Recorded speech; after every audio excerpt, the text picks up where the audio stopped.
If you drive across a long, flat desert plain, you might encounter a sudden, seemingly pointless curve in the asphalt.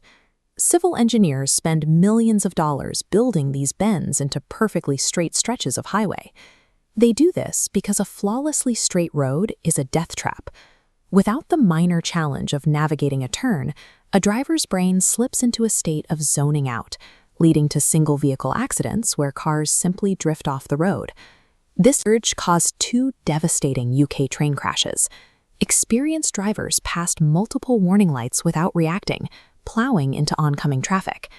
Investigators found they weren't exhausted. The relentless monotony of the routine allowed their autopilot to override conscious awareness. This is a failure of sustained attention. We use tests like the SART, the Sustained Attention to Response test, to prove that the human brain struggles to stay alert when a task becomes entirely predictable. While we are conditioned to seek lives free of friction, a lack of challenge is a biological hazard. Your brain needs the occasional bend in the road just to stay functional. To understand why a lack of challenge is so dangerous, we have to look inside the brainstem, where 2 systems are locked in a constant struggle for control. This node is the locus coeruleus, or the LC. It's the brain's internal alarm system. When we encounter novelty or difficulty, the LC fires pulses of noradrenaline, snapping the entire cortex into a state of high alert. Its rival is the brain's internal sleep clock. To conserve energy, this system constantly radiates inhibitory waves, attempting to power down your conscious activity and pull you towards sleep. When your environment is too easy, the LC goes quiet. Without those pulses of noradrenaline to fight back, the sleep clock's heavy waves dominate the brain, plunging you into a waking slumber. This is why highway engineers build bends in the road. That slight curve is a physical micro-challenge that forces the LC to fire, releasing the noradrenaline needed to override the sleep clock and keep you alert. Psychologically, an inactive LC triggers a specific state of mental detachment, the wandering mind. A Harvard study used thousands of SMS messages to track the relationship between day-to-day happiness and daydreaming. The data revealed a startling pattern. A wandering mind is almost always an unhappy mind. It didn't matter if people were cleaning a bathroom or relaxing on a yacht. If their attention drifted, their happiness dropped. Without an external challenge to lock onto, human attention defaults inward. Our focus becomes a hypersensitive threat detector, scanning for social anxieties and dredging up negative memories. We saw this in Christchurch, New Zealand, after the 2010 earthquake.